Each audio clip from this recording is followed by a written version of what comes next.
Rights activists and the Gender Ministry have repeatedly emphasized the need of ensuring simple access to justice and compensation for vulnerable persons, including women and people with disabilities, in investment projects and programs.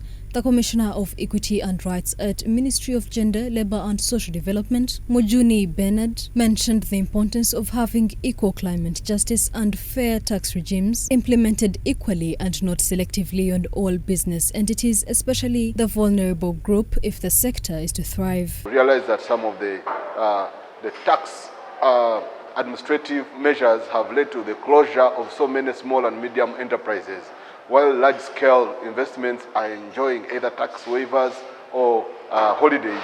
And this affects the most vulnerable people. Most vulnerable people, the people with disabilities, the youth, the women, are in small and micro enterprises, and the tax governance should be helping them to grow their enterprises. Tax justice is.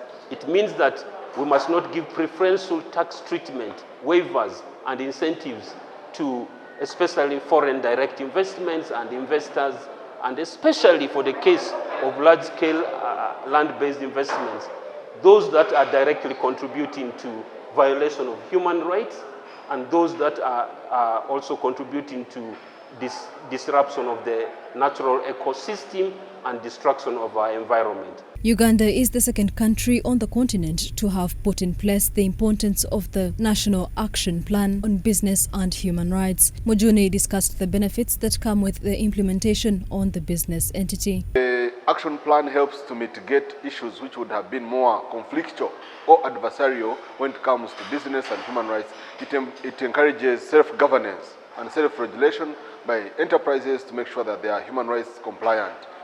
They don't destroy the environment in the business practices. They pay fair wages or pay on time for the workers. We make sure that people have access to remedy where they have been involved in conflict situations or conflicting or violating situations. The country director of Active Aid International Uganda, Savia Enjoy, warned that industrial agricultural businesses are the potential perpetrators of rights abuse by directly impacting lives through forced evacuation or land acquisition. It's not worth any economic advancement if we cannot respect the dignity of Ugandans, the citizens, and their livelihoods. And so this is an important thing for us as an organization and as a country, that corporations, investments and businesses are able to respect human rights and that they are able to do business in a very diligent way. He added that the pressure being put on government to attract landscape land-based investment on industrialization due to debt owing to international finances, among other things, need to be removed if the country is to thrive. I believe that the tax burden would be fairly distributed if we had a favorable debt portfolio, and we need to start by, first of all, a debt relief. So that's one key thing that I would recommend. Secondly, we need tax justice. Industries, investments, large scale, small, must pay their fair share of taxes.